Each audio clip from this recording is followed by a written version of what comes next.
Hola, hola, ¿qué tal amigos que nos acompañan a través de Facebook? Yo soy su servidor, Alex Bernstein.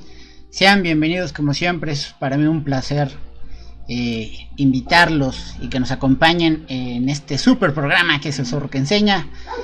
El día de hoy me acompaña mi colaborador, amigo y persona que sonríe y que le gusta hacer podcast, y me decía hoy tampoco salgamos porque vamos a enamorar a la gente. Nada, aquí está con ustedes Mr. Black. Mr. Black, ¿cómo estás?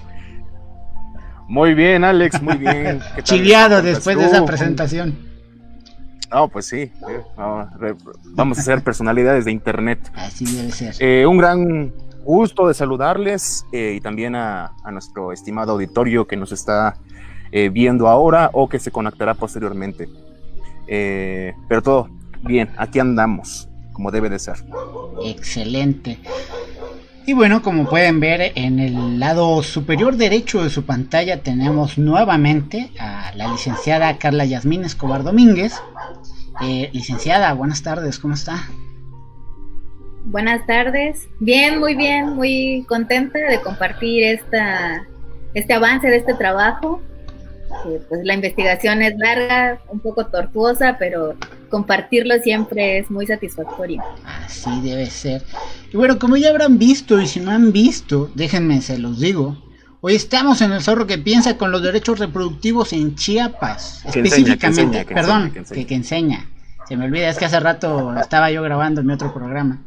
En El Zorro que Enseña, vamos a hablar específicamente, y me refiero a la licenciada Carla, nos va a dar toda una cátedra histórica de un caso en particular que sucede en el estado de Chiapas, en la ciudad de San Cristóbal de las Casas, allá en un lejano, hace 30 años, que lejano, miren, ya me siento viejo, de un 1990.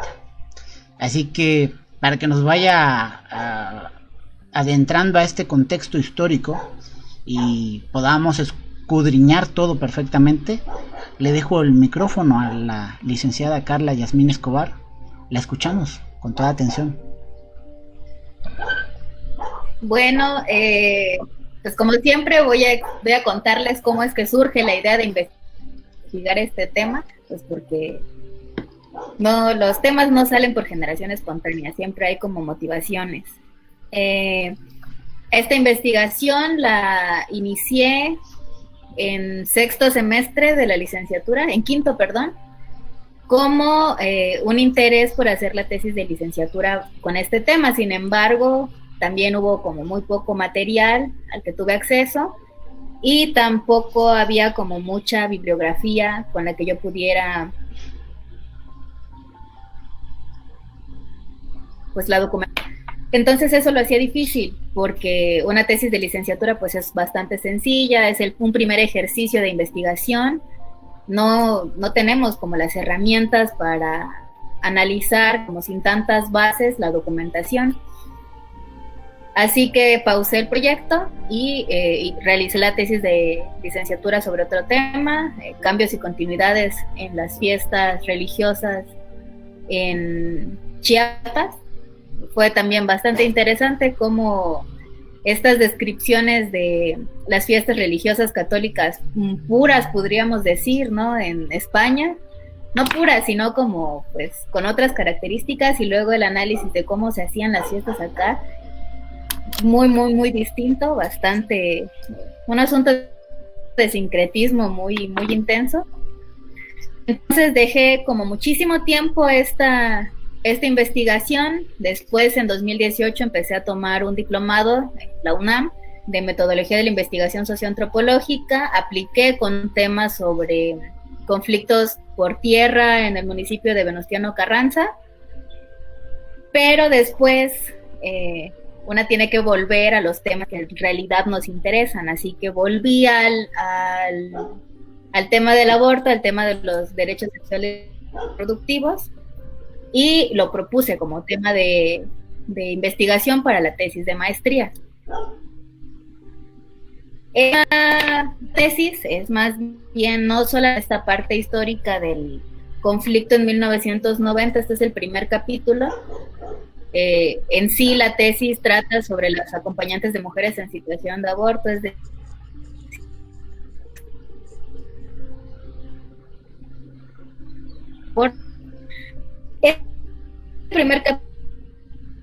eso quería compartirlos. Me siento muy contenta del espacio de poder contarles. Y pues bueno,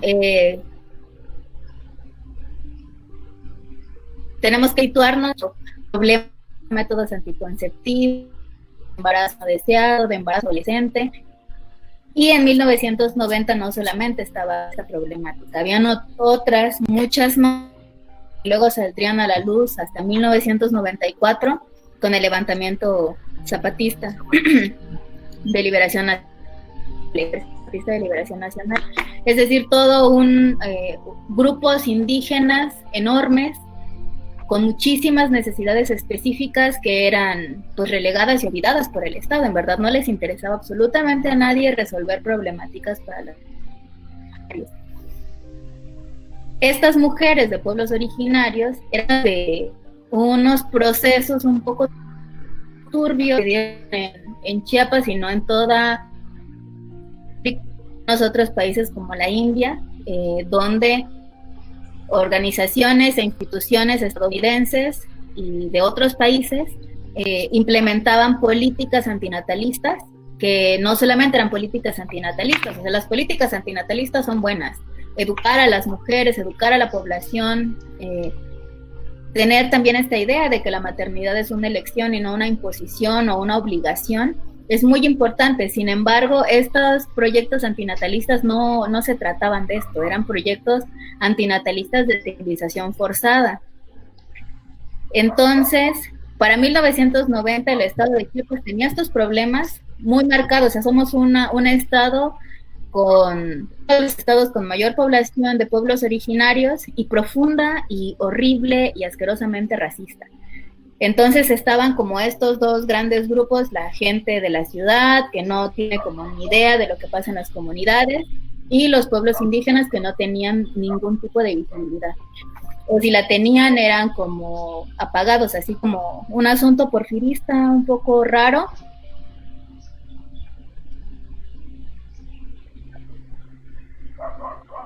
Era un asunto de mátalo caliente como durante el porfiriato, no tan drástico, pero sí en un ejercicio de silenciarlos, de censurarlos, de pues apagar cualquier tipo de insurrección de pueblos originarios.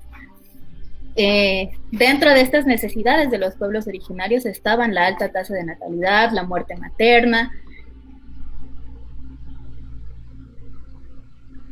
y 1900, porque lo sabemos y sigue sucediendo, ¿no?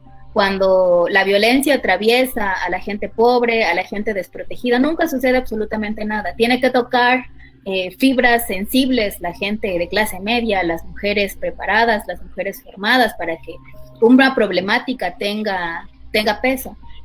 Bueno, en el otoño de 1990, en el invierno del 88, hay una serie de agresiones sexuales en San Cristóbal de las Casas. La primera es a un par de hermanas, mujeres indígenas, adolescentes, que son atacadas en un vehículo casi al final del Andador de Guadalupe.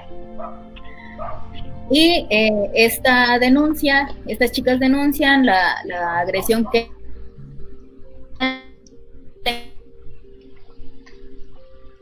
clase media, una mujer formada, es también agredida sexualmente, una mujer activista que trabajaba con mujeres. Entonces empiezan a mover que la entonces en 1989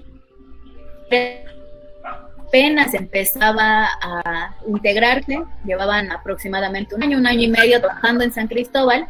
Se reúnen con Patrocinio González Garrido. Y Patrocinio González, le expresan que en verdad hace falta como una mesa que esté especializada, ellas pedían una mesa especializada en delitos sexuales.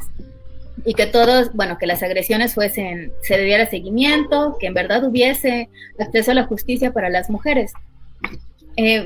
No es raro, es bastante conocido que Patrocinio era una persona pues de un carácter bastante rudo, y que fue pues un dirigente represor y pues violento con la población.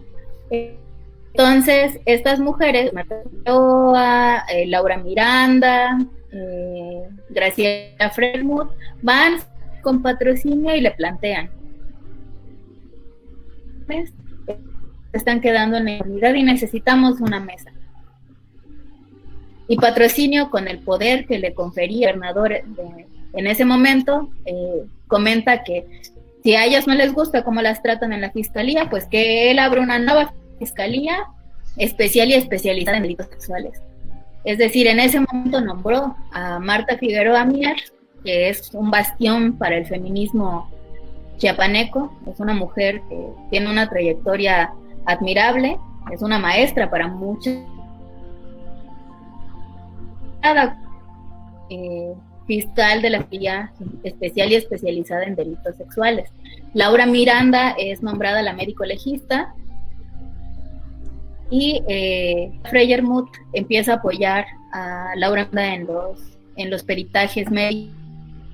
Mujeres. En la Fiscalía Especial Especializada se supone que solamente deberían tratar asuntos de violencia sexual. Sin embargo, empiezan a llegar a la Fiscalía mujeres víctimas de violencia, mujeres que necesitan pensión alimenticia, hijos, mujeres entonces develarse un montón de problemas que estaban experimentando las mujeres en Chiapas. Es decir, no solamente estábamos viviendo violencia sexual, estábamos viviendo un montón de violencias de otros tipos.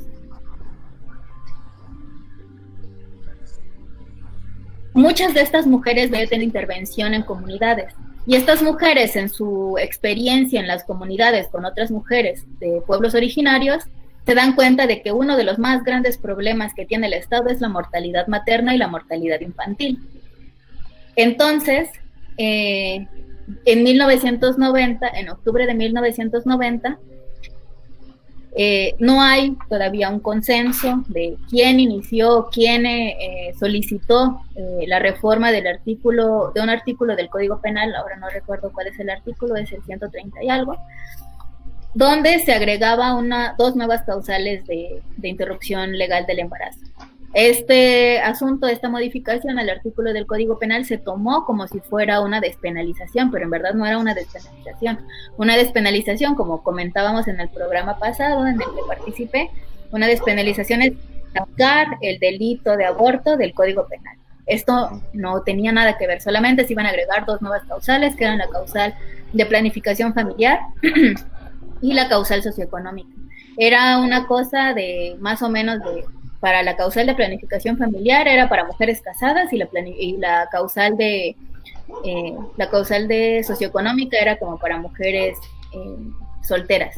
Que la causal de planificación familiar era un poco turbia también, porque se necesitaba el consentimiento de la pareja. Es decir, las mujeres no tenían perfectamente toda la libertad de decir yo necesito un aborto, necesito una interrupción legal del embarazo. Tenía que aceptar su pareja. Entonces, si conociendo cómo está en este momento la situación en que las parejas obligan a sus parejas a llevar a término embarazos que no desean, bueno, posicionémonos en 1990. Y en Chiapas, en de las casas. Entonces, esta iniciativa pasa, se vota, se aprueba, y antes de que se publique en el periódico oficial de la Federación, quien filtra la información, porque hubo también una reforma al Código de Salud del Estado de Chiapas. Ese Código de Salud no lo he encontrado, no podría como hablar a ciencia cierta.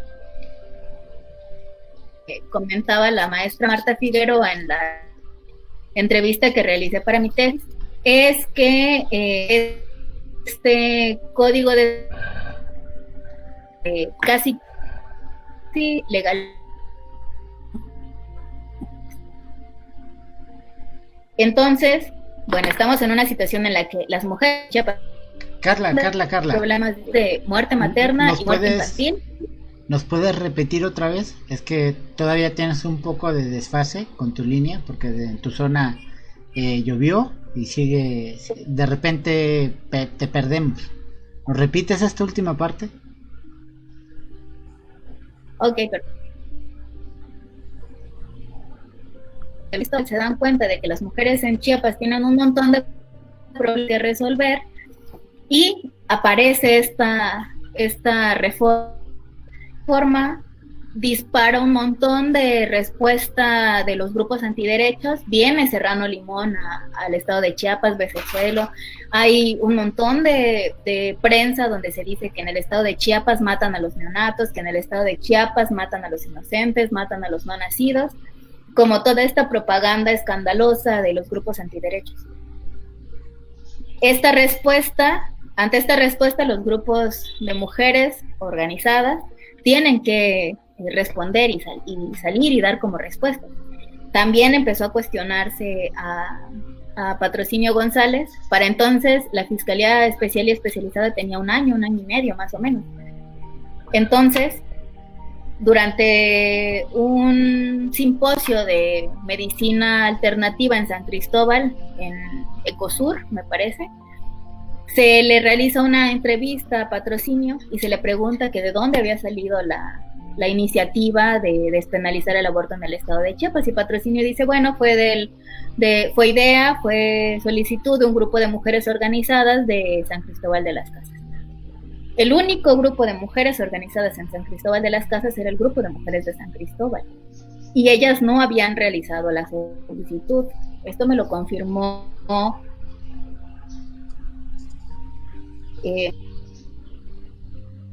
Freyermuth y Walda Barrios. Ellas tres me dijeron, eran del grupo de mujeres de ese periodo, y ellas me dijeron, no fue iniciativa de nosotros.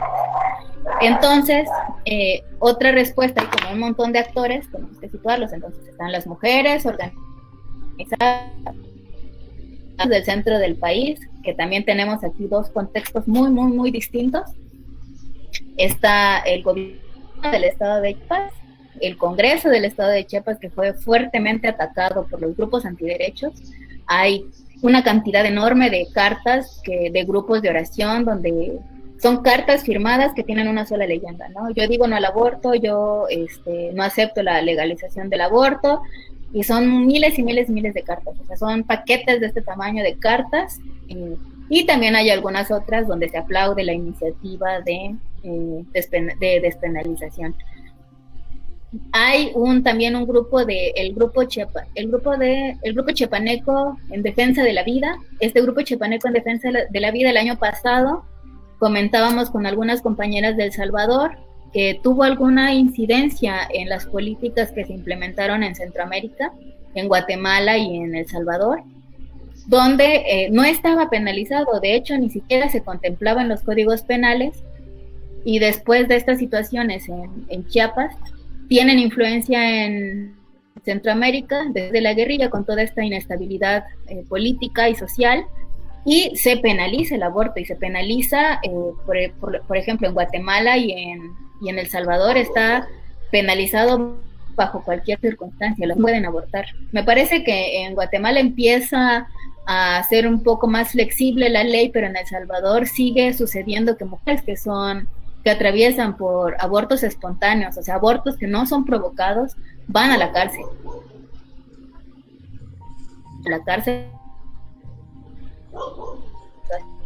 Muy violatoria de los derechos humanos de las mujeres.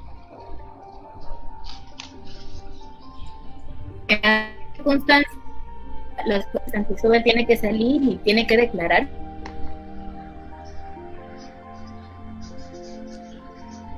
Y Marta, sabemos, Marta es como tiene un carácter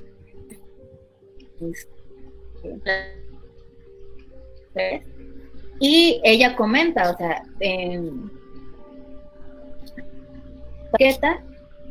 no es cierto, nosotras no solicitamos la despenalización del aborto. Realmente esta respuesta tiene consecuencias, se cierra la después de esto. Ante esta respuesta de Marta, le quitan el nombramiento de fiscalía. Muy, muy importante, porque era una fiscalía que estaba en manos de mujeres de sociedad civil. Al final de cuentas, las instituciones siempre a la mucho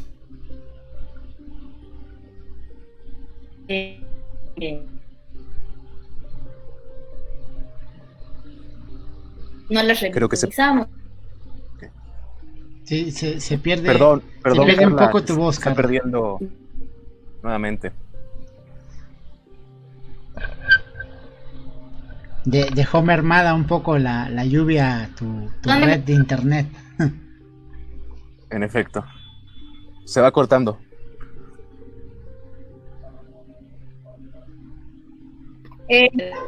¿Sí nos escuchas a nosotros? Sí. Es que de repente te empezamos a escuchar así en las partes así de más interesantes y nos quedamos así como que ay, nos están censurando, ¿qué pasa? Entonces, Carla, arranquemos de asociación civil en la fiscalía cuando retiran a Marta de esta figura, porque ahí es donde te perdimos totalmente. Se cortó ahí, en efecto.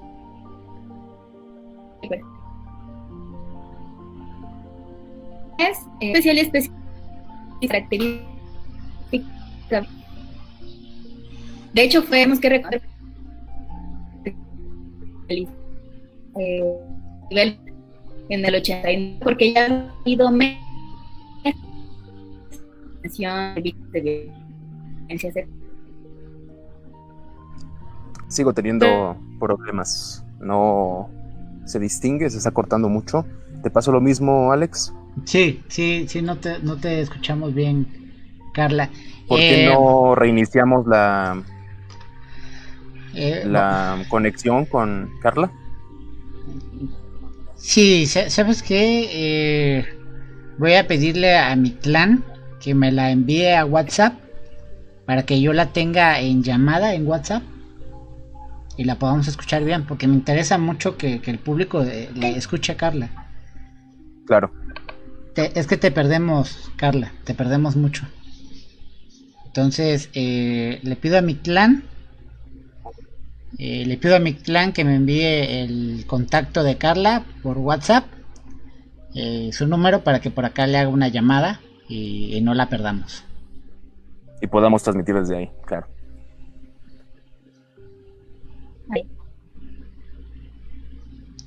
Porque hasta tus respuestas cortas, así te escuchan. Sí, está... así como que, Pero es normal, normal. Bueno. Acaba de caer un aguacero. Igual aquí hace rato estaba lloviendo duro. Pero es lo bonito de la fibra óptica, porque viaja por tierra. Pues le comentamos al auditorio que pues esos elementos son, vaya, normales en el contexto en el que estamos desarrollándonos. Pues estamos en una comunicación a distancia por la pandemia y bueno, este tipo de fenómenos suceden, ¿no? Pero vamos a hacer todo lo posible para intentar retomar la comunicación de una forma efectiva. Mientras tanto, creo que es importante mencionar que el planteamiento que se está generando es severo. Creo que es una muestra importante de las malas formas en que se ha estado manejando la temática no solo de los derechos reproductivos, ¿no? Sino también el derecho de las mujeres en el Estado. Y vaya, San Cristóbal de las Casas, ¿no? El gran papel que han tenido las instituciones contra derechos y también el inadecuado proceder del sector público.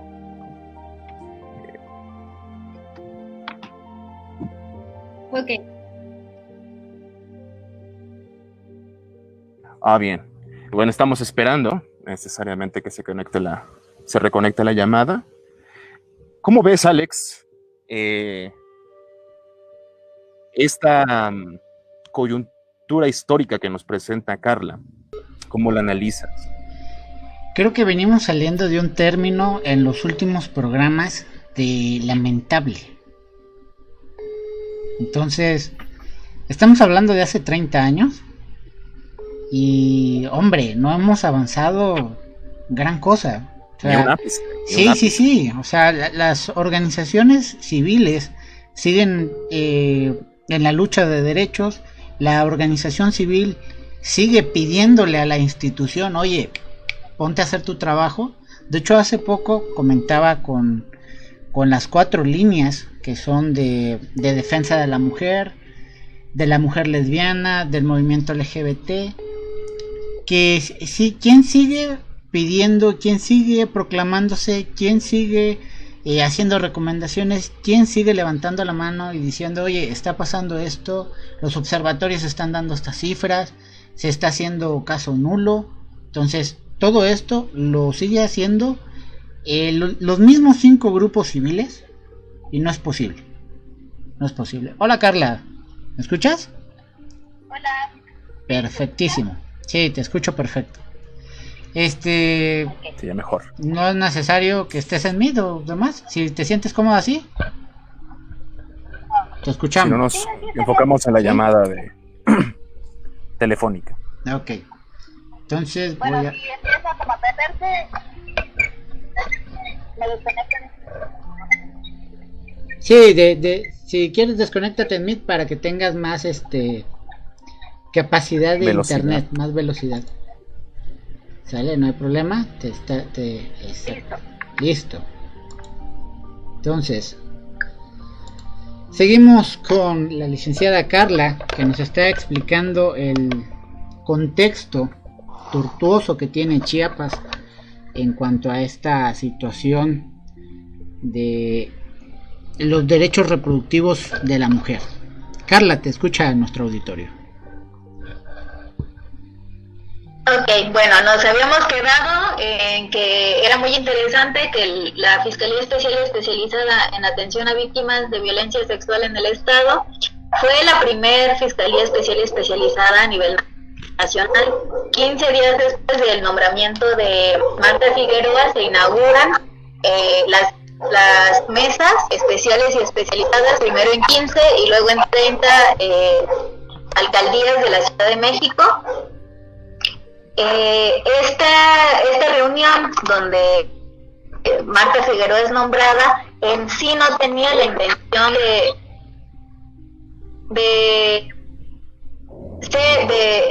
pedir la fiscalía, sino más bien de pedir una atención digna para las víctimas de violencia sexual. Entonces era muy interesante que la fiscalía estuviese a cargo de mujeres de sociedad civil. Somos mujeres comprometidas, mujeres feministas, conscientes. Esta declaración que realiza Marta Figueroa durante la entrevista que se le realiza a Patrocinio González tiene consecuencias, y la consecuencia fue que se le retira el cargo a Martita y desaparece la Fiscalía Especial y Especializada en Delitos Sexuales. Esta desaparición fue como bastante grave para el contexto del estado de Chiapas, pero trae también otro tipo de consecuencias. Aquí lo que estaba en discusión era la supuesta despenalización del aborto en el estado de Chiapas, que ya dejamos claro que no era una despenalización, sino una reforma. Bueno, entonces, otro de los grupos que empieza a tener presencia es el grupo de los grupos religiosos. En este caso, tenemos que estar muy conscientes de que Samuel Ruiz fue una figura muy, muy importante a principios de la década de los 90 y poco antes en la arquidiócesis de San Cristóbal, que fue un obispo muy pues comprometido con los pueblos originarios, y en sí porque siempre tenemos como el entendido de que la Iglesia Católica está en contra de los derechos de las mujeres, que son reaccionarios, pero la crítica que realiza Samuel Ruiz a esta reforma del Código de Salud y a la reforma del Código Penal, donde se anexan 2 nuevas causales, es muy interesante porque no se centra en si las mujeres tenemos o no tenemos derecho a decidir sobre nuestros propios cuerpos, sino que este tipo de políticas hechas al vapor, hechas sin pensarlo tanto, podía dejar vacíos legales que fomentaran, y que en verdad no podemos ser inocentes, sino decir que el Estado siempre es genocida, y uno de los grupos más golpeados por estas prácticas genocidas son los pueblos originarios. Tenemos casos de denuncias y de procedimientos ante la Corte Interamericana de Derechos Humanos donde las mujeres fueron esterilizadas de forma forzada, y podríamos pensar, bueno, la antinatalidad siempre es buena, pero no siempre es buena, porque culturalmente nuestros intereses son distintos y nuestras cosmovisiones son distintas. Por ejemplo, Marta nos comentaba que una mujer muy joven, en sus 20 y tantos, fue esterilizada de forma forzada. Tenía ya 2 niñas, pero no tenía ningún varón. Y tuvo a un varón, pero este niño nació pues prematuro, con desnutrición crónica, desnutrición que viene ya desde la gestación, y ella también estuvo muy embarazada, muy enferma, tuvo muchísimas complicaciones después del parto, y estuvo bajo tratamiento, y todas estas complicaciones fueron a raíz del procedimiento de esterilización forzada. Esta mujer fue pues muy violentada después en su comunidad, porque ya no era una mujer que pudiese tener hijos, ya no era una mujer que pudiese reproducirse, y si el niño o varón que había nacido se moría, pues ella no habría tenido ningún hijo, en el entendido de que los hijos son los hijos varones, que es algo que para nosotros como personas de la ciudad, como mestizos, sin que no estamos racializados y no tenemos este tipo de cosmovisión, puede parecer una nimiedad, pero para ella esto no era una nimiedad, sino que involucraba también pues el reconocimiento de la comunidad, el respeto de la comunidad, y al final de cuentas ella terminó siendo pues casi desterrada, teniendo que mudarse a la ciudad de Tuxtla Gutiérrez. No pudo nunca regresar a su comunidad, y tampoco pudo recuperar a sus hijas. Entonces este tipo de prácticas podían presentarse con muchísima más violencia si estaban avalados y soportados en la ley. Entonces la crítica que realizaba Samuel Ruiz era el peligro de pues legalizar este tipo de iniciativas y dejar en la total y absoluta desprotección, vulnerabilidad e indefensión a las mujeres indígenas. Una pregunta ahí, Carla, si me permites. En función de lo que nos comentas, sobre todo de la posición Black, espera. Porque ella no te escucha. Déjame cambiar. ¿Sí? Cierto. Pues es que ella sigue, ¿sí? Tú sigues conectada, ¿no? Sí. Perfecto. Ok, sí, ya me había asustado, dije yo, pues la plática es entre ella y yo. Dale, Black, te escuchan. Ya me había asustado. Una pregunta acá. En función de los comentarios de Samuel Ruiz, sabiendo necesariamente un tanto que Samuel Ruiz apelaba a esta corriente de la teología de la liberación, ¿no?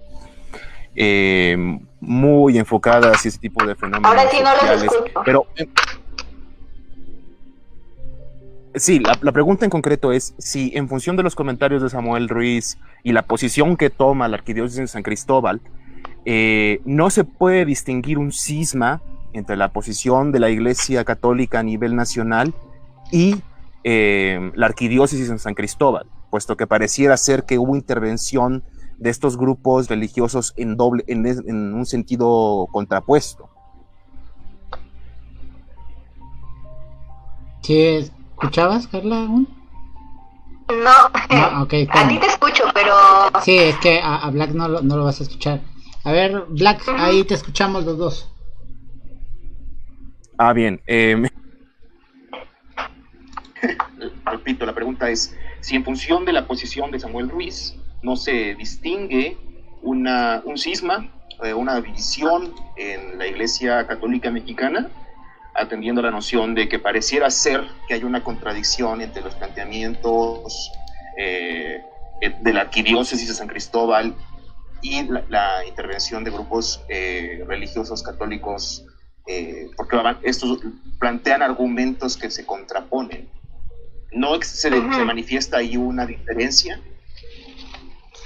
Sí, hay una ruptura no solamente al interior de la Iglesia, es decir, esta posición anti-reforma de Samuel Ruiz podía ser muy entendida como, bueno, es normal que la Iglesia Católica se niegue a este tipo de reformas. Sin embargo, como les comentaba, si vemos un poco más de detenimiento, la crítica que realizaba Samuel Ruiz era a este riesgo de genocidio y como de política casi eugenésica, ¿no? De blanqueamiento y de limpieza social, que como les comentaba al principio, a mí me parece súper porfirista y es aterradoramente actual, ¿no? Porque 30 años tampoco es muchísimo. En tiempos históricos, hablando es un parpadeo, ¿no? Entonces, esto fue como al interior de la Iglesia Católica.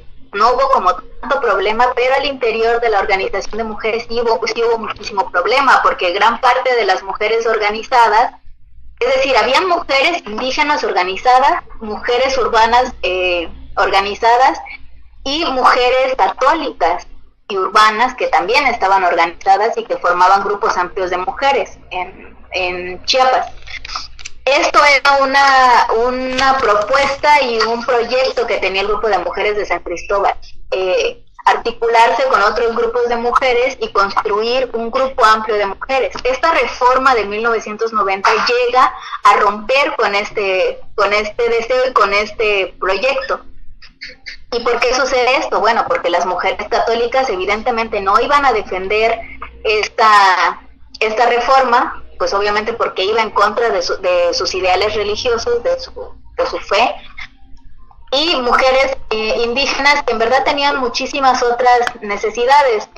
Maxine Molineux es como ya una categoría un poco rebasada, pero que sirve muchísimo como ejemplo, es bastante claro. Ella divide las demandas de las mujeres en dos: demandas estratégicas y demandas prácticas. Las demandas prácticas son demandas como acceso al agua, acceso a la luz eléctrica, acceso a la seguridad alimentaria, cosas tangibles que sí inciden en la vida real de las mujeres. Y demandas estratégicas que lo que buscan es el desmantelamiento del patriarcado, es decir, despenalización del aborto, reformas legales, es decir, cosas muchísimo más simbólicas que van más dirigidas a esta parte simbólica, no a la parte real y tangible.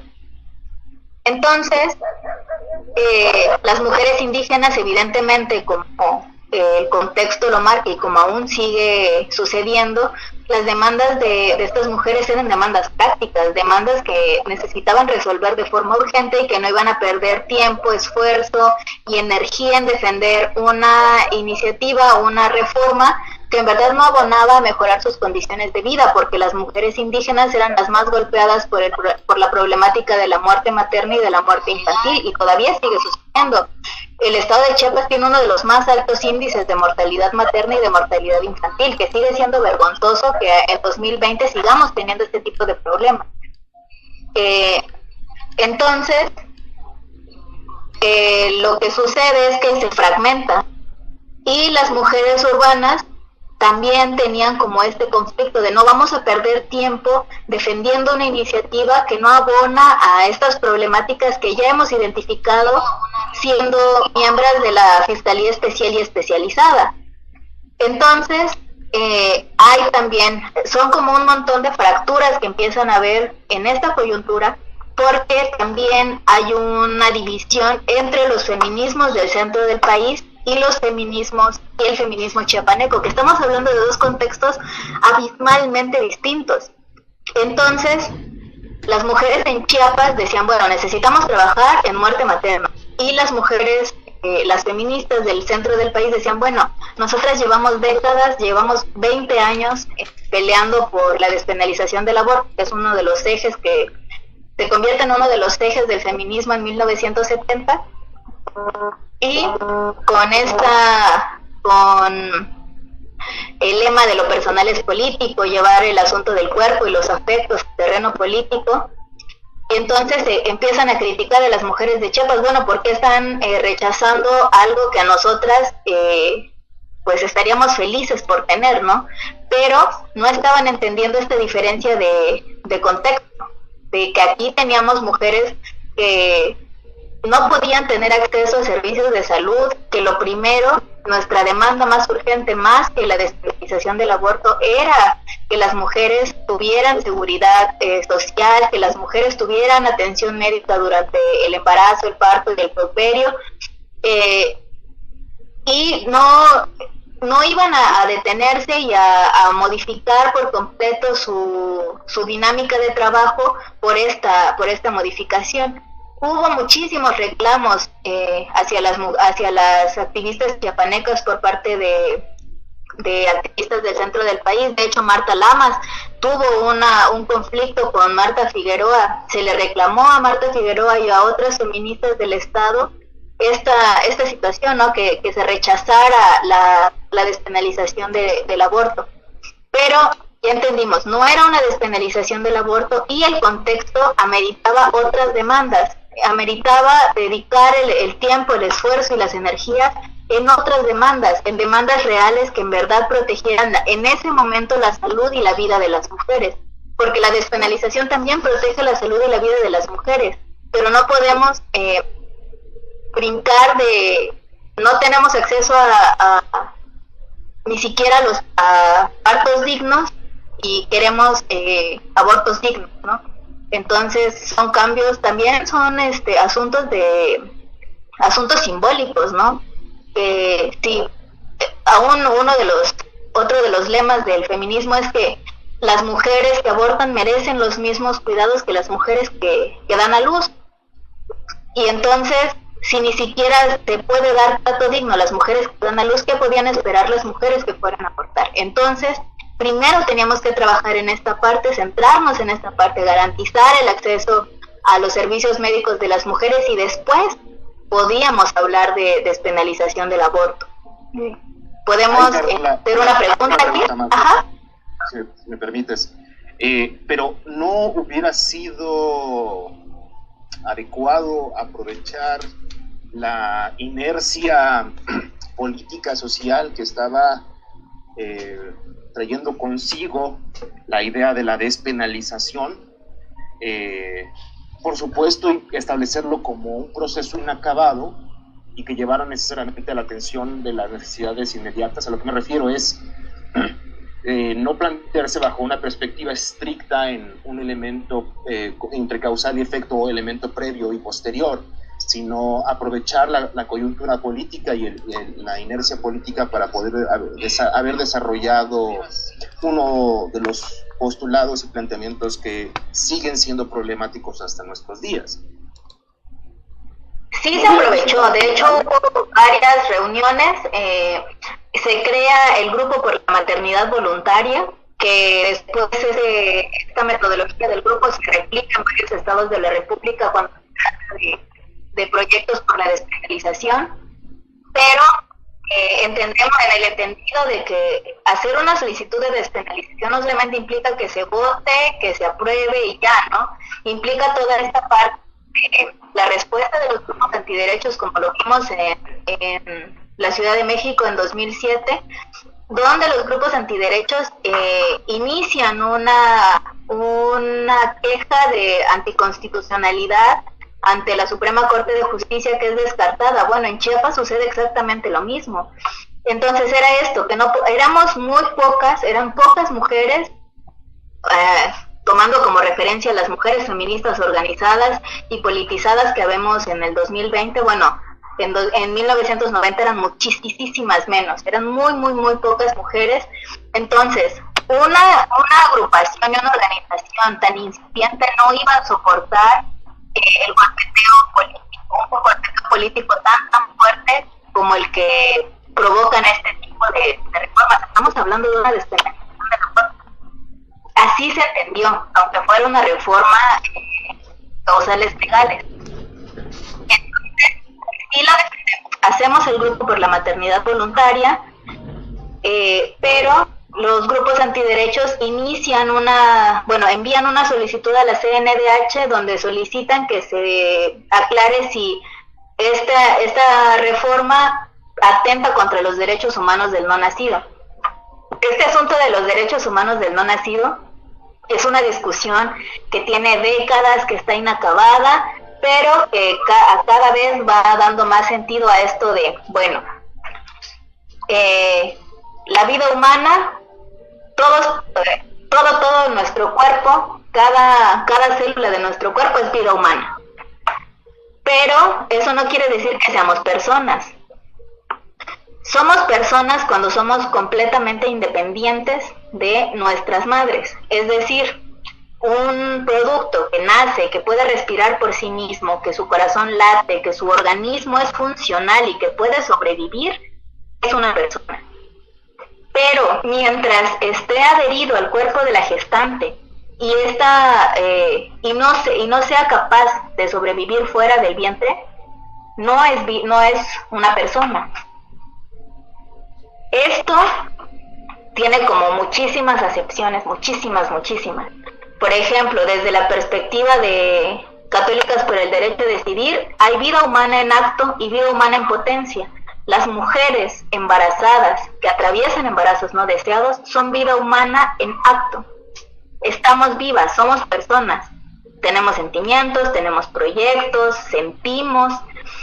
Y la vida en potencia es un producto. Es decir, está vivo. Sí, con toda célula está viva. ¿Es vida humana? Es vida humana. ¿Es una persona? No es una persona. Porque es vida en potencia. Es decir, durante toda la gestación, un producto es vida en potencia, porque nada nos garantiza que ese embarazo va a llegar a término, que ese embarazo va a llegar a ser una persona. Durante la gestación pueden pasar muchas cosas. El producto muere, tenemos abortos espontáneos, hay muchas situaciones. Entonces, el asunto es, ¿para qué nos vamos a desgastar en si el feto, el embrión, el producto tiene derechos humanos cuando tenemos a la vista que hay una persona que evidentemente tiene derechos humanos y esa persona es una mujer que está atravesando por un embarazo no deseado? Bueno, esta solicitud que realizan los grupos antiderechos ante la CNDH es respondida con que la CNDH no tiene competencia en esta petición porque en todo caso le competiría a la CEDH. La Comisión Estatal de Derechos Humanos nunca emite una respuesta y esta reforma queda suspendida. Y hasta 1995 es echada hacia atrás, es decir, se deja morir al final de cuentas. ¿Se sabe después de este conflicto de la respuesta de la CNDH y la inexistencia de la respuesta de la Comisión Estatal? No hay como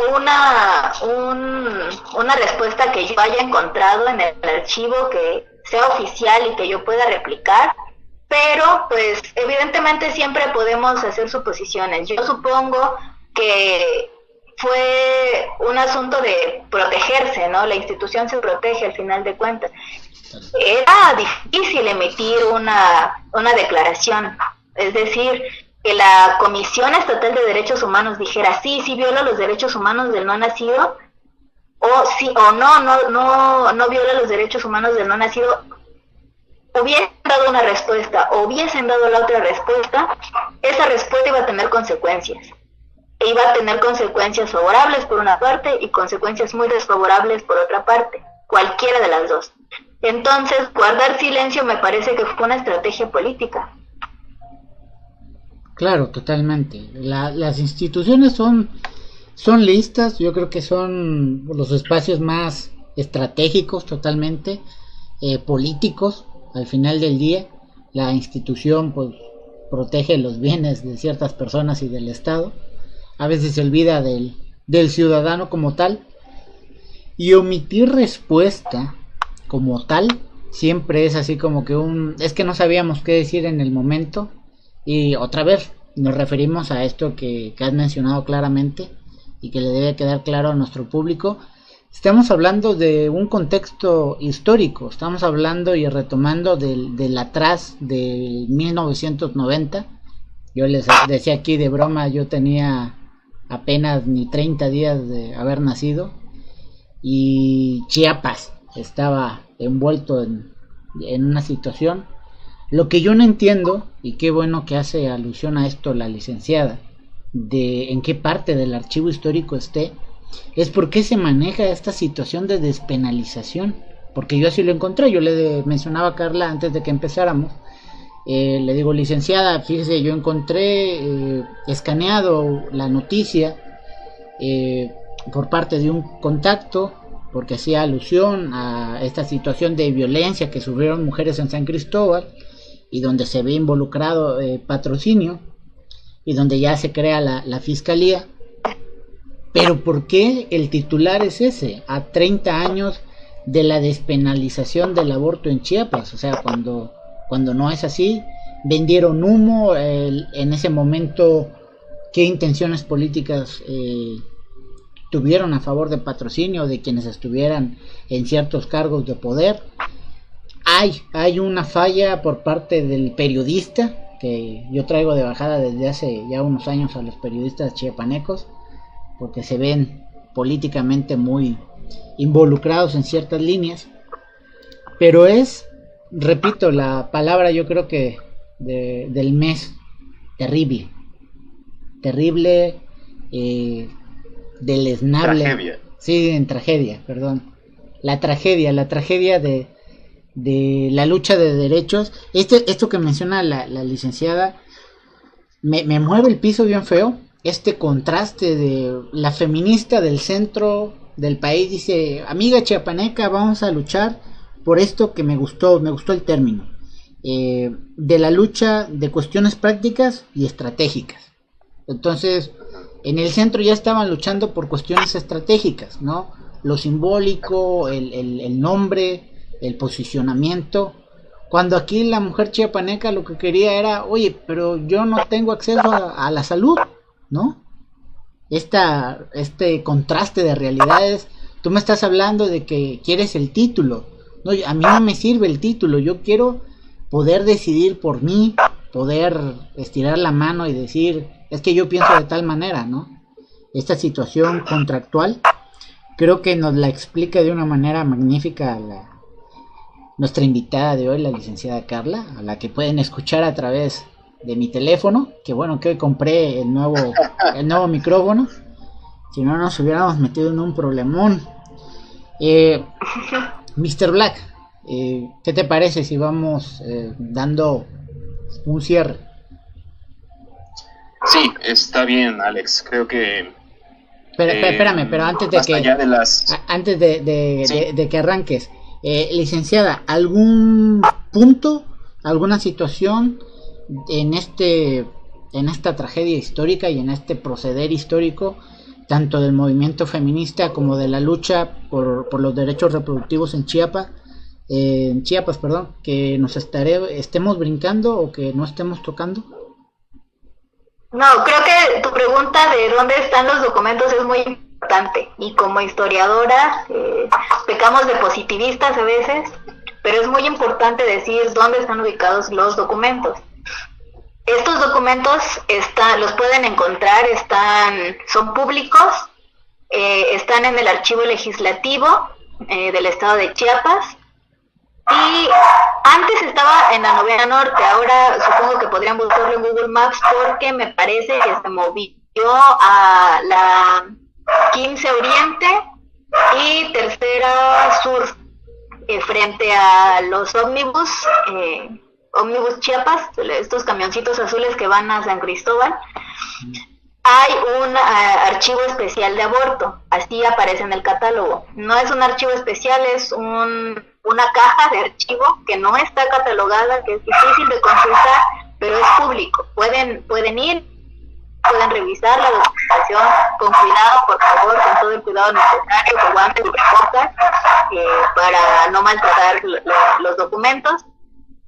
Y pues algún otro punto que nos estamos dando, no, estamos bastante bien. Se termina pues en 1990, donde hecha para la ley, pero empezamos a tener como toda una tradición de organización feminista, de organización de mujeres, sobre todo en San Cristóbal de las Casas, donde es más fuerte, ¿no? Para Tuxtla Gutiérrez yo podría no asegurar, pero sí de lo que tengo constancia es que el movimiento feminista en Tuxtla toma fuerza y empieza a ser muchísimo más visible en 2016, o sea, es decir, hace 4 años apenas. Esto no quiere decir que no hubiesen feministas organizadas en Tuxtla, sino que con anterioridad, sino que tenemos más visibilidad, más presencia, más acciones y más reconocimiento hasta 2016. Ok.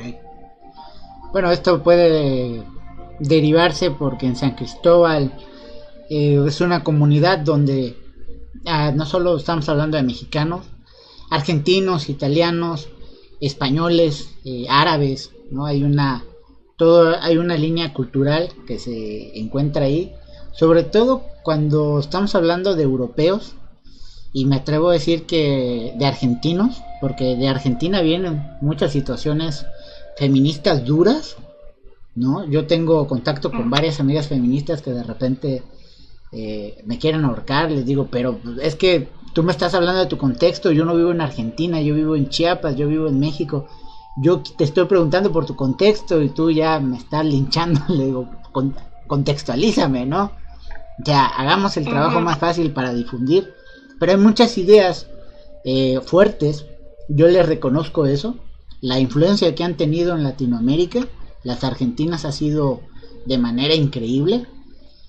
Vaya, del 2009 tengo yo ese registro, a la fecha no han soltado, han sido constantes en sus fechas, donde conmemoran, donde recuerdan, donde vuelven a manifestarse, donde vuelven a hablar sobre hemos avanzado esto, no hemos avanzado en esto otro, vuelven a reclamar, vuelven a pedir, señores, es un tema esencial, dejen de hacerse patos. O sea, hay un problema, no es solo somos un grupo de mujeres que vinieron a gritar, no, hay una situación grave que merece la atención de todos, porque, digo, yo creo que es la parte más importante de nuestra sociedad es la mujer. El hombre es el burro de carga, ese quítalo y no va a pasar nada, lo importante es la materia más importante es la mujer, yo eso lo veo todos los días en mi casa. Mi mamá es la estratega y yo soy el que dice, tú señala, yo le doy, ¿no? Pero la que sabe dónde está casi todo, porque de repente a mí me pasa de este lugar yo no lo conozco. Sí, es importante, tenemos una brecha de desigualdad. Sí, claro. Absurda, es impresionante la forma en la que las mujeres tienen rezago en el estado de Chiapas.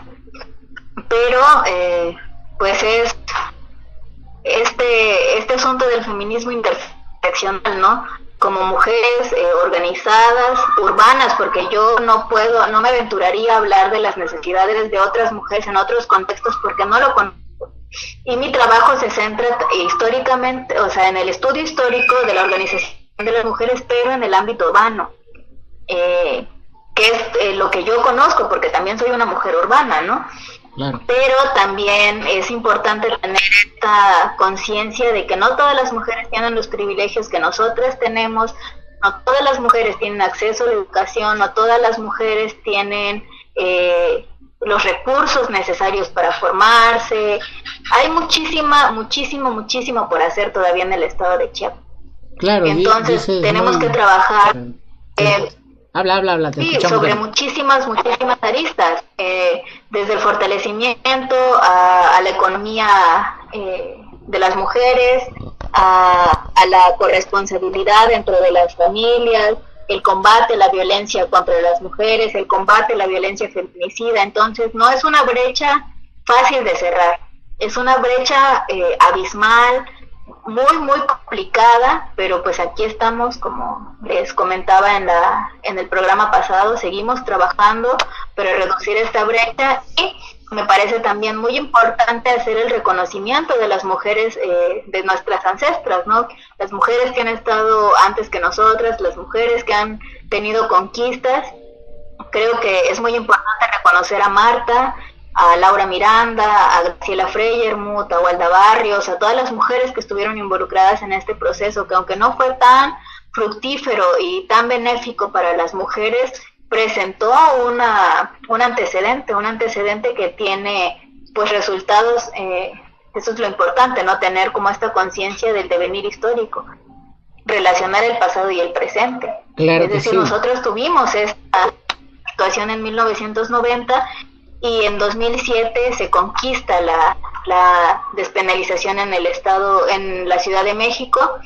El año pasado se conquista en Oaxaca, y vamos, después del 2007 hubo un montón de políticas de blindaje a las legislaciones locales que penalizaban con más fuerza la interrupción de los embarazos, es decir, penalizaba a las mujeres que abortan. El estado de Chiapas tiene una legislación absurda donde castiga muchísimo más fuertemente a las mujeres que acompañamos a otras mujeres a realizar sus abortos de forma segura, de forma acompañada, de forma pues más humana, más sensible, y pues son en este momento, después de la Marea Verde en Argentina, que es un movimiento que se ha difundido por toda América Latina, que ha tomado fuerza, empezamos a ver resultados. Entonces podemos ver el asunto a nivel nacional, a nivel local, a nivel regional, pero las mujeres, es una realidad que las mujeres tenemos una capacidad paridora, y esta capacidad paridora nos hace tener necesidades muy específicas, y el acceso a los métodos anticonceptivos, a la salud sexual y reproductiva, accesos a interrupciones legales, seguras y gratuitas. Es necesario la socialización de la información de cómo interrumpir un embarazo de forma segura, es muy necesaria, porque todas las mujeres, absolutamente todas las mujeres, estamos en riesgo constante, latente, de tener un embarazo no deseado. Y tener acceso a una forma de interrumpirlo de forma segura es un asunto de respetar la dignidad y la vida de las mujeres. Entonces, es una problemática en la que seguiremos trabajando, que no es nueva, por eso me interesa muchísimo compartir esta parte de mi trabajo. No es nueva, no es un asunto de moda, es una demanda histórica en el movimiento feminista, histórica no solamente en el movimiento feminista de México, sino en todos los movimientos feministas alrededor del mundo. Claro, que le quede la base clara a la gente, no es algo que inició ayer. Digo, estamos hablando de un caso de hace 30 años, y si nos remontamos a 30 más, a 60, hay situaciones todavía que no se han resuelto en beneficio y en pro de la mujer. Y bueno, es algo que se sigue luchando. Sabes, Carla, que aquí tienes el espacio abierto. A nosotros nos agrada mucho tenerte aquí. Hubo alguien que me comentaba, bueno, ahorita nos escribe Iván Zúñiga, nos dice un tema para varios programas más. Lo más seguro, sí, claro, es que sí, claro que sí. Todo depende del tiempo de la licenciada. Sí, no se ha agotado. Sí, que repito, gracias por tu tiempo. Que yo sé que todos nuestros invitados los agarramos así, con el tiempo contado, ¿no? Y todos ahí haciendo cosas, eso es importante.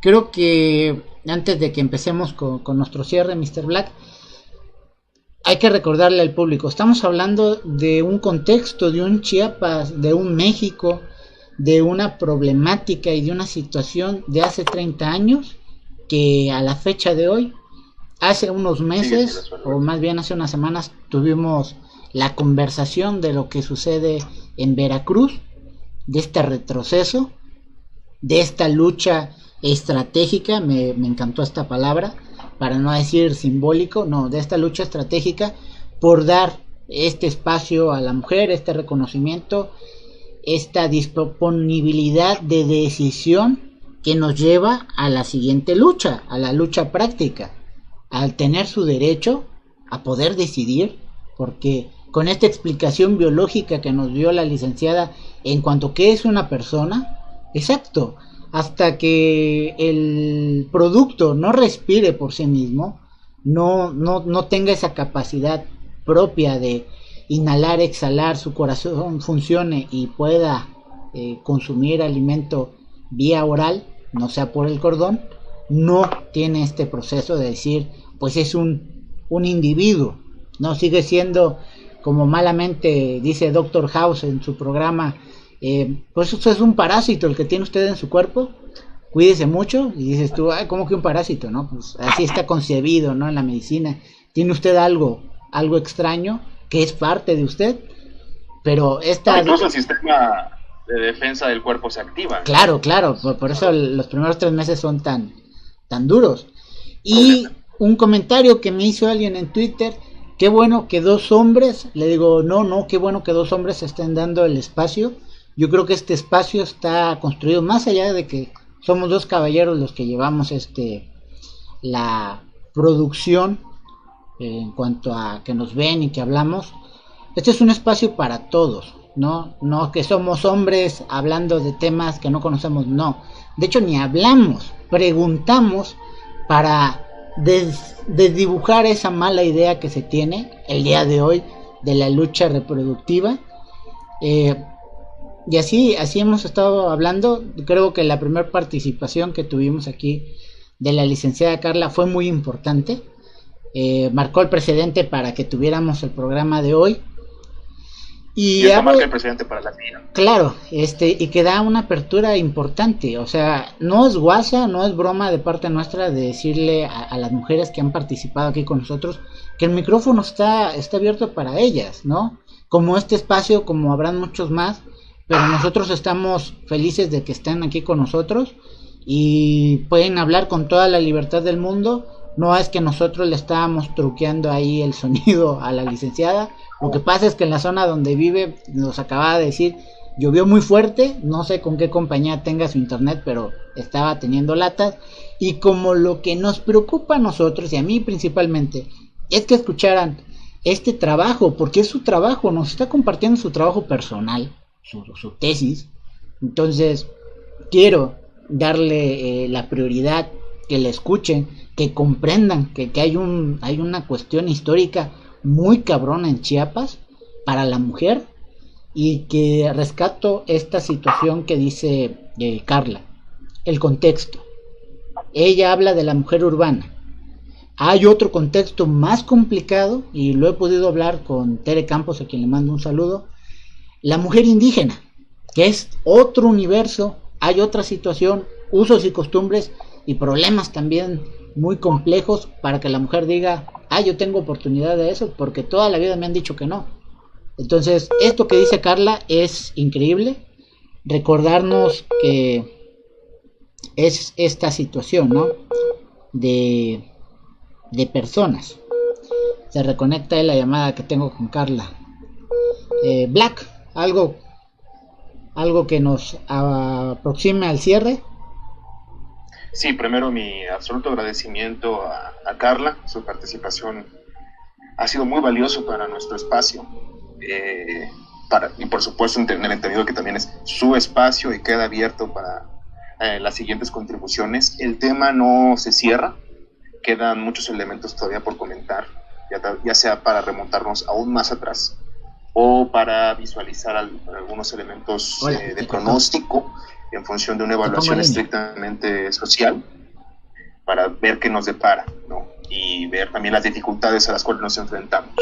Creo que más allá de esta idea de que la historia, aquel que no conoce su historia está condenado a repetirla, me gustaría más bien enfocarlo hacia la noción de que el conocimiento de la historia nos genera un pronóstico adecuado para una evaluación objetiva de la realidad en que vivimos. y considero indignante el hecho de que después de tantos años, y aún mucho más atrás, no se haya generado un avance adecuado y sustancial en el desarrollo de la salud reproductiva, enfocada sobre todo enfocada hacia la salud reproductiva de la mujer. Hago también una mención con respecto a esta diferencia que se planteó, teórica, pero que tiene una trascendencia en el esquema práctico sobre las demandas estratégicas y las demandas inmediatas o prácticas. Creo que no habría, eso es importante porque nos permite sentarnos, detenernos a reevaluar si la estrategia que se está generando ahora con este nuevo, ahora no me atrevería a decir nuevo, pero con esta nueva manifestación del movimiento feminista, si no se están cometiendo los mismos errores, y primero, de no establecer un proceso integral para poder acercar a todos los contextos en que las mujeres se están desarrollando y no volver a caer este proceso de desigualdad que llevó necesariamente a que se imposibilitara una iniciativa de tal condición se pudiera desarrollar en dicha temporalidad, ¿no? Y finiquito con esto, considero que otra vez nos enfrentamos a un espejo, una gota de agua en la cual se refleja la gran desigualdad en México. Hay serios problemas con respecto a ello, las soluciones son muy complejas y creo que no pueden ser alcanzadas simple y sencillamente con condiciones legales, operativas o estructurales, sino que tiene que haber todo un proceso de transformación en la propia configuración ideática de los individuos que somos parte del Estado y del país. Y con eso cierro, mi estimado Alexander. Perfecto. Y otra vez, muchas gracias, Carla. Muchas gracias, en verdad. Licenciada. Solo un punto. A ver, dime. Solo un punto antes, perdón. Con respecto al comentario, no se trata de la condición social ya está suficientemente polarizada con respecto a género. No se trata de que seamos los que nos veamos seamos hombres, ¿no? En esta perspectiva trasciende de ello, somos seres humanos, y creo que en una circunstancia empática y solidaria debemos tal vez poner mayor atención a lo que nos rodea en el sentido social para poder contribuir todos y todas, para el mejoramiento de los problemas a los cuales nos enfrentamos. Con eso cierro, Alex. Perfecto. Licenciada, tiene el micrófono completamente para usted. Sí. Bueno, pues agradecerles primeramente el espacio. Siempre es un placer compartir. Es un placer también comentar estos temas con gente que está interesada, hacer llegar esta información a la mayor cantidad de personas posibles. Y pues cerraría con que, bueno, ya vimos todo el recorrido histórico y también no podemos olvidar que los procesos de reproducción se contemplan a dos personas, a las mujeres y a los hombres. Entonces siempre centramos esta discusión y centramos la problemática del embarazo no deseado, de la interrupción del embarazo en las mujeres. Y también tenemos que considerar que los hombres, nosotras, las mujeres, tenemos relaciones sexuales con hombres, tenemos también el riesgo siempre de estar, pues no, negociar el uso del condón no es fácil, no es no todas las parejas tienen la apertura, no todas las mujeres estamos tan deconstruidas, no todas las mujeres tenemos herramientas para hacer la negociación del uso de métodos anticonceptivos. Sí, se vuelve una lucha dura. Responsabilidad, ¿no? Que las mujeres no tendríamos que negociar el uso de métodos anticonceptivos, al contrario, debería ser una acción conjunta, una protección conjunta, un asunto de cuidado mutuo, de amor, porque al final de cuentas, bueno, no necesitamos sentir amor por las personas con las que tenemos sexo, pero es necesario tener respeto por la persona, por la otra persona y por el cuerpo de la otra persona.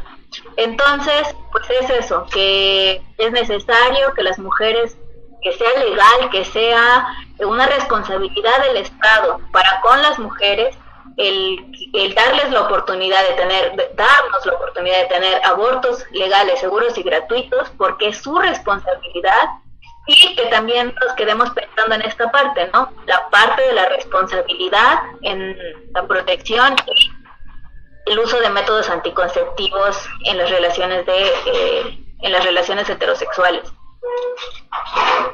Claro, visto desde un ángulo totalmente de responsabilidad. Así definamos, ¿no? Porque podemos tener sexo por cariñito, por amor, por calentura, ¿no? Pero hay que ser responsables, amigos, completamente responsables. Totalmente de acuerdo con la licenciada. Ser responsables, no cuesta nada. Hay condones que los regalan. No estamos hablando que una tira de condones cueste 500 pesos. Tampoco, amigos, no crean que comprar un producto anticonceptivo es así de caro. No es una seguridad completa de es que yo uso condón y no va a pasar nada. No, hay que ser responsables, vayan al médico, es muy importante ir al médico. Veo a mucha gente que le cuesta ir al médico. La salud mental y la salud física son cosas que no hay que dejar de lado. Entonces, la licenciada se los dice de una forma muy bonita. Ahí nos vemos en el otro programa para que yo se los diga de forma más fea. Y a ver si así entendemos, ¿no? No entendemos ni con cariño, vamos a entender así con garrotazos. Pero bueno, yo cerraría esta buena charla que tuvimos el día de hoy, más allá de las situaciones técnicas, que salimos bien. Escuchamos el contenido más importante, esta situación, este caso del 90. Con todos sus actores, con toda la trascendencia que tiene, que al grado que una persona dice, voy a hacer una tesis de esta situación, a 30 años de una situación, la relevancia de esta situación, el marco histórico, el antecedente que deja sentado, y que para muchos va a ser el día de hoy, cuando vean este video, de decir, cabrón, yo no sabía que esto sucedió en Chiapas hace 30 años, ¿no? Yo creí que el movimiento feminista es de hace 10, de hace 15, de hace 4 años, como bien lo marca Carla, de trascender o hacerse visibles, que siempre han estado ahí. Lo que pasa es que con el boom que tenemos con las redes sociales, lo hablábamos hace rato con Carla, que nos platicaba que casi no le gusta la red social, pero es una forma de llegar al público, de una forma para algunos como un escalón más en la situación de la vida pública, que a veces es necesaria. Yo veo a muchos que de repente les conflictúa, como a Mr. Black, que no le gusta esa vida pública, pero pues es necesaria también. Resalto también esta situación de violencia que sigue en la actualidad. Estamos hablando de 2 violentadores. Las instituciones, para no solo marcar al Estado como tal, las instituciones y la sociedad. Esto de hablar que una mujer no pudo regresar a su pueblo, no pudo ver, fue separada de sus hijas, y estamos hablando de no hay un respaldo por parte de la institución, y hay un desapego y un odio total por parte de su comunidad, por parte de la sociedad, donde no se muestra empatía, donde que te coma el perro. Son situaciones que no tienen por qué estarse repitiendo, que ya dejaron un precedente, y que, como lo dijo Mr. Black, este es un espacio de empatía y es un espacio para abrir conciencia a las personas. Esto no es nuevo, esto tiene muchos años, no tiene 30, tiene muchos años. Entonces tenemos que empezar a encaminar el espacio para los hombres. Hay que reconocer a la mujer, hay que amar a la mujer, hay que respetar a la mujer y hay que admirar a la mujer, porque hay cosas que por muy chingonas que se sientan algunos, no las pueden hacer, igual que las mujeres. Y las mujeres nos han reconocido en nuestro espacio, y ¿por qué no las vamos a reconocer a ellas? Eso me parece así a mí indignante, cuando me dicen a mí, ¿la reconoces? No solo la reconozco, la admiro, porque ella vio, porque ella trabajó, porque ella está haciendo algo que ¿a cuántos se les ocurrió? No, a nadie. Pues mira la capacidad que tiene, que vio un problema, donde nosotros pudimos haber dicho, es que ahí no pasa nada. No, sí pasa, y está pasando algo muy grave. Y vaya, toda esta lucha que ha estado haciendo el movimiento feminista desde hace muchos años, que no es de ayer, repito, y que me siento muy complacido de tener en contacto a una mujer que ya nos lo dijo, no solo es una cuestión de trabajo, es una cuestión de vida, porque es eso, es ayudar. Ayudar es una forma gratificante para contribuir en la vida, y que nos recordó el día de hoy y que hace un eco tremendo para este programa, decir, estamos hablando de un caso de hace 30 años, ¿no? No estamos hablando de algo que pasó hace unas semanas. Es un acontecer histórico y que nos hace ver hace 30 años y cómo está Chiapas en el 2020. Pues fíjate que igual. ¿Cómo? ¿Cómo que igual? No puede ser, es igual. Pero bueno. Licenciada, muchas gracias por su tiempo. Espero yo no la haya aburrido ahorita con este monólogo de cierre. Que de repente, no, gracias a ustedes por de repente nos inspiramos. Recordarles nuestra invitada de hoy, nuestra invitada especial por segunda ocasión, y esperemos más ocasiones, que ya se quiera quedar de planta también, la licenciada Carla Yasmín Escobar Domínguez. Nos habló de algo muy importante el día de hoy, de los derechos reproductivos en Chiapas, específicamente del caso 1990. Voy a pedirle bien el dato a la licenciada para que yo se los deje ahí en los comentarios de dónde está este archivo. No quisiera yo ponérselos a disposición al archivo porque nos acaban de decir que hay que ir con guantes, cubrebocas. Entonces, si no tienen ese cuidado, amigos, mejor no vayan al archivo. Esperen que busquemos quien nos lo haga digital y se los podamos compartir, ¿no? Porque son cosas históricas. Sí, que hay que cuidar, ¿no? Sí, no es cualquier documento. Pero bueno, licenciada, muchísimas gracias. Adelante. No, muchas te gracias, escucho. licenciada. Carlita, ¿sigues ahí? Sí, no escuché qué dijo Mr. Black. Repite, Mr. Black. Muchas gracias, licenciada. Muchas gracias. Y seguimos en comunicación. Gracias a ustedes. Okay. Sí, claro que sí. Perfecto, gente. Bueno, pues por nuestra parte ha sido todo. Agradecer a nuestra invitada, agradecer a todos los que nos vieron, gracias a los que estaban en Twitter, y recuerden que al final de que nos vamos quedan los créditos, ahí están las redes sociales donde pueden seguirnos. No se pierdan de todos nuestros programas, que son 2. Les vemos el miércoles para miércoles de complemento y los esperamos el próximo viernes. No les voy a adelantar nada porque Mr. Black ahorita está muy emocionado porque estemos ya completamente listos para el viernes, pero bueno, vamos a estar puestísimos para el viernes, ¿verdad, mi Mr. Black? Así es, todo va a salir muy bien, yo espero, y creo que va a ser algo muy interesante e importante para nuestro auditorio, así que no se lo vayan a perder. Excelente. Ya, ahorita queda como sorpresa y poco a poco vamos a ir mencionándoles los avances. Bueno, pues damas y caballeros, eso ha sido todo por nuestra parte. Gracias por ver El Zorro que Enseña. Ahora sí lo dije bien. Recuerden que pueden seguirnos en Facebook, en nuestra fanpage del Zorro que Enseña, ver nuestra retransmisión en YouTube como El Zorro que Enseña, seguirnos en Twitter en El Zorro QE, y bueno, cualquier duda, comentario, sugerencia o participación, si ustedes dicen, oye, fíjate que yo tengo un tema, me gustaría hablar de esto, pues pueden escribirnos al correo electrónico elzorrotescucha1@gmail.com. Mi Mr. Black. También Dime. ahí, Alex, mencionar que mi red social activa, que es el Facebook, está a la disposición por si quieren establecer un tópico para que lo vayamos desarrollando y lo establezcamos también en el calendario. Mi Facebook es Máximos Oscuros. No sé si se puede poner ahí la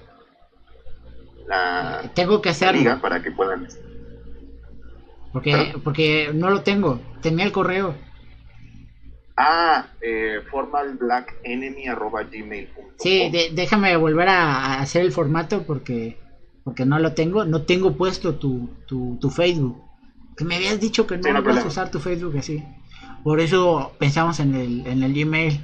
Pero bueno, hago esto para que puedan seguir a Mr. Black en su Facebook y le escriban todos así al unísono: gracias por estar en Facebook, Mr. Black. Y empiece a interactuar con las personas. Ahí lo vamos a molestar con un hashtag. Bueno, mi Mr. Black, muchas gracias por estar como siempre. Buenas noches, dice Yolanda Pérez Luna. Buenas noches, Yolanda. Un gusto como siempre estar aquí con ustedes. Ya nos aventamos casi hora y media. Pasen una buena noche y un excelente fin de semana. Recuerden que hay que seguir cuidándose. Seguimos en alerta, ¿no? Seguimos en Quédense pandemia. en casa. Bueno, mi Mr. Black, buenas noches, hermano. Cuídate mucho y no me cuelgues. Igualmente, no me cuelgues. Alex. Seguimos hablando ahorita. Gente, Órale. gracias y nos vemos el miércoles de complemento. Esto fue El Zorro que enseña.